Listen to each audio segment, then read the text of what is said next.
amidst radioactive environment, in the eternal dark of the underground, at unattainable altitudes. Kazakhstan's vast lands attract researchers and explorers from all over the world, and our filming crew are no exception. Only one image found within the boundless of the internet and a short description to it became the reason for our search expedition.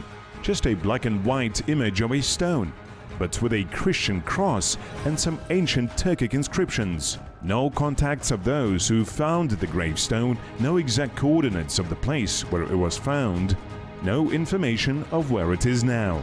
It seemed absurd to get out on such an adventure with the town of Jibek as the only reference point.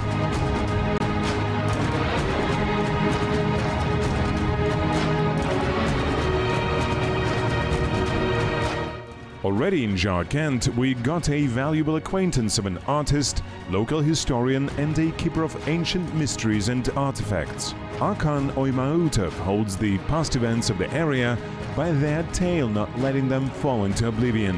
Afterwards, we learned that in the same area in the Joly River basin, archaeologists were trying to do exactly the same, excavating a large medieval city. What's going on there now?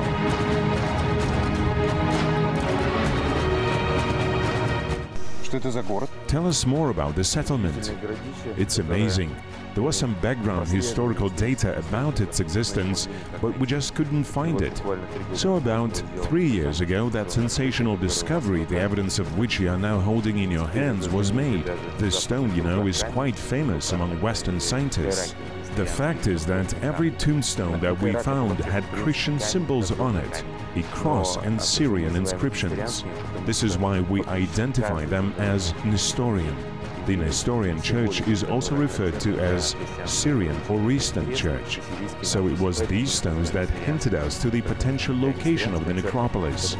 But to be 100% sure, we have to actually find the graves of people who identified themselves as Christians in the far and away time of 1100 or 1200. Great, we came here to see the stones and try to learn something new about them. I will tell you everything I know. Can we actually see the excavation site? Of course, let's go. What has shed light on the mystery of the forgotten city? Money. Our Russian colleagues learned about some coins coming from the territory of northeast Semirechye, close to the Chinese border. We are actually not far from it. So those coins were coming to Russia for a long time and were acquired by private numismatists and collection holders. So with time, some information about them naturally reached professional archaeologists. After that, they told us, literally warned us, that some artifacts were coming from the territory of Kazakhstan. Local historians also had some bits and pieces of information. They called us, and the first mission, headed by academician Parkov, came here about 3 years ago. Upon arrival, they were merely shocked by the size of the ancient settlement and the fact that no scientific excavation had been held here previously. It was hard to find it because the modern settlement, almost completely by 70 to 80%, covers its central section, where the citadel, Shakristan and Rabat of the ancient city was located. The modern village basically stands on top of the old one. We believe that this area was a multicultural city where many different peoples would come here to travel, to buy and sell, as well as produce materials. So it's a very dynamic, very large city, probably one of the largest cities in this area, in the Zetsu area of Kazakhstan. Today, scientists know that the city of Ilybalik was located approximately 2 days of travel from the city of Almaty, currently located in the northwest of China.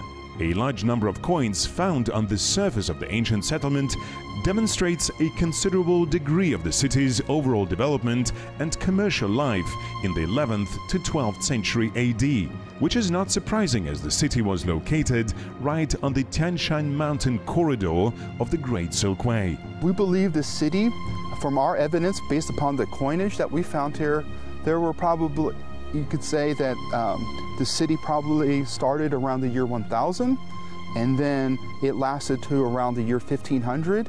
And in that time period, there's probably 4 different cultural layers, 4 different historical periods within that time of medieval history. So it had a very, in a way, a short life, but was very vibrant when it did, when it was thriving. So what makes Iliba Lake so interesting and exciting for scientists coming from all over the world?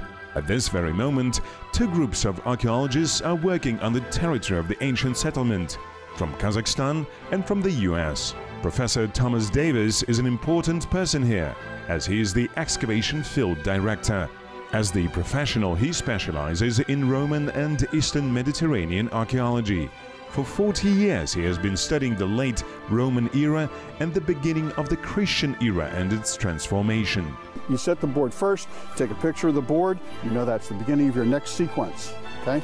Then anything after that will be related to that board, which will tell you you're always dealing in this unit. So coming to Kazakhstan in this time period is one fascinating to me because of this transition.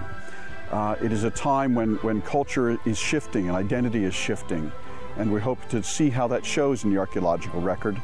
And this particular site we're at now is Almaty is one of the most important for that shift, because we get to see a window into both East and West coming together, and the beginnings of the development of Kazakh identity. Mr. Gilbert's professional work is devoted to studying the cultures of various peoples of Central Asia and teaching local history. He also took part in a number of social projects. At some point, he got engaged in archaeology. This is my first time to get my hands dirty in the dirt of Central Asia. Yeah. Today, the archaeologists from Kazakhstan and the US are concentrating on the excavation of the necropolis. This is the first such burial ground found in the territory of our country. I think it shows the extent to which Christianity actually spread during the early centuries, and particularly during the Middle Ages, between the 8th and the 13th centuries. And we have known for a long time that it reached China as early as the 8th century, even sooner, 7th century.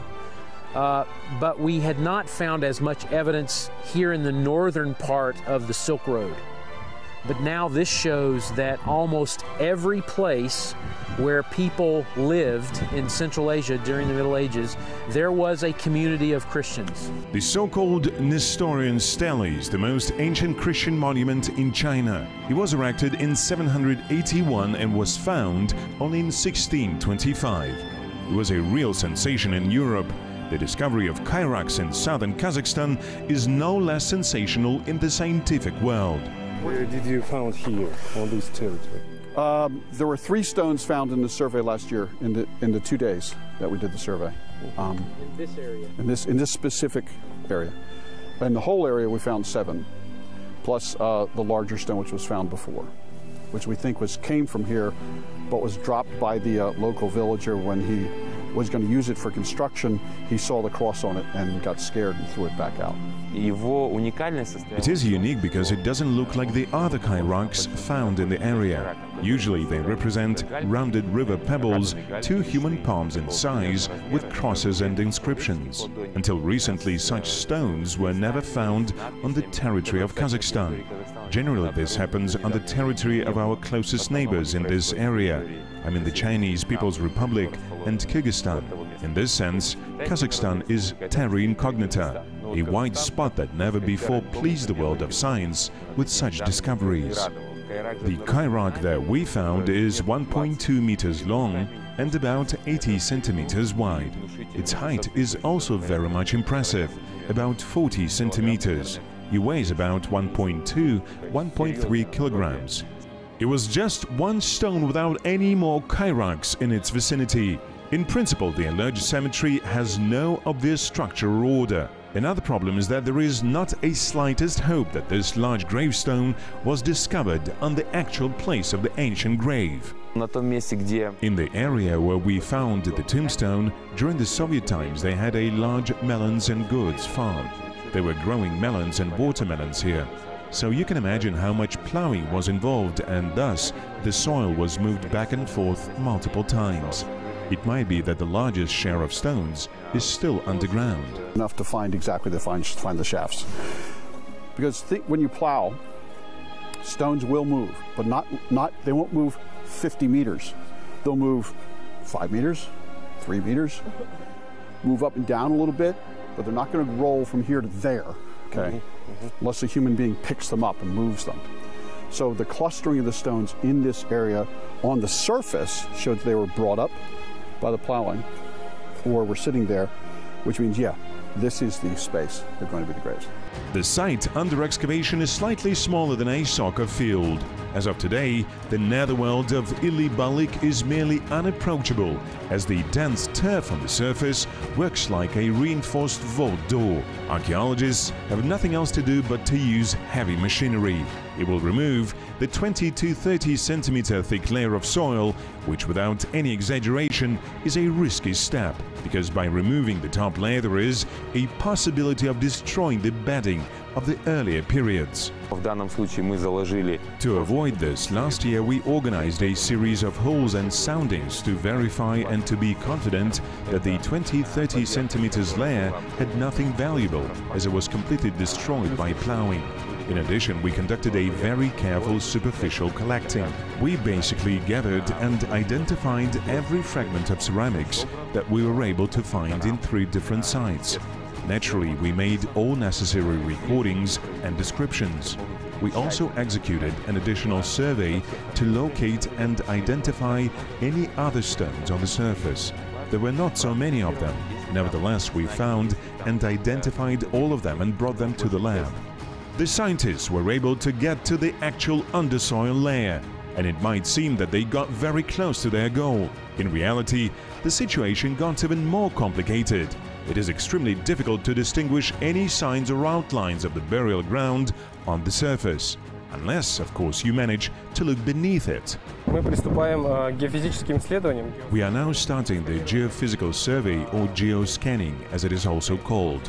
We will scan the layers beneath the topsoil. It will provide us with a full picture of what is going on beneath the soil surface, consolidations, concentrations of material.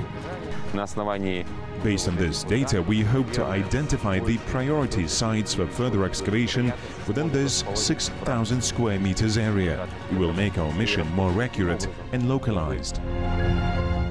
In the evening, the scientists get together to discuss the results of the geophysical survey. And you see, right now, from here, it seems to me even better.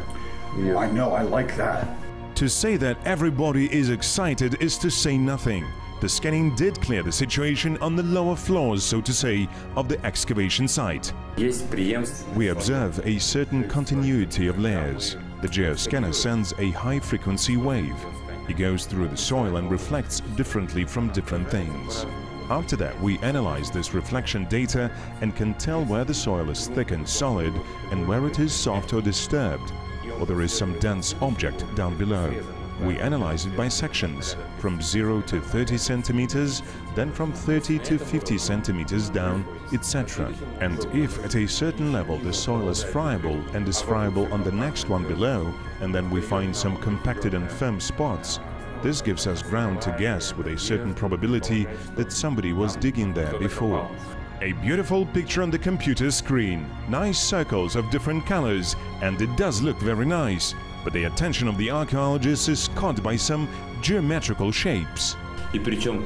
They are approximately 1.3 meters wide, the same size everywhere with very precise and clear-cut edges. Quite even lines. If the device gives us such wave and shows quite accurate straight lines, then it suggests that somebody maybe dug there before, that the process was not natural. Not that something amorphous collapsed there, but that it was artificial and man-made. Meanwhile, the inscriptions on the Kyrocks are still not deciphered, although the archaeologists had already sent their images to experts. Not so many people in the world can actually read the ancient Syrian alphabet who are also familiar with the Turkic languages, which the residents of the ancient Ili Balik used. Professor Dickens is one of them, and we did send him some photos of our Kyrocks and other information that he might need in his attempt to translate the engravings.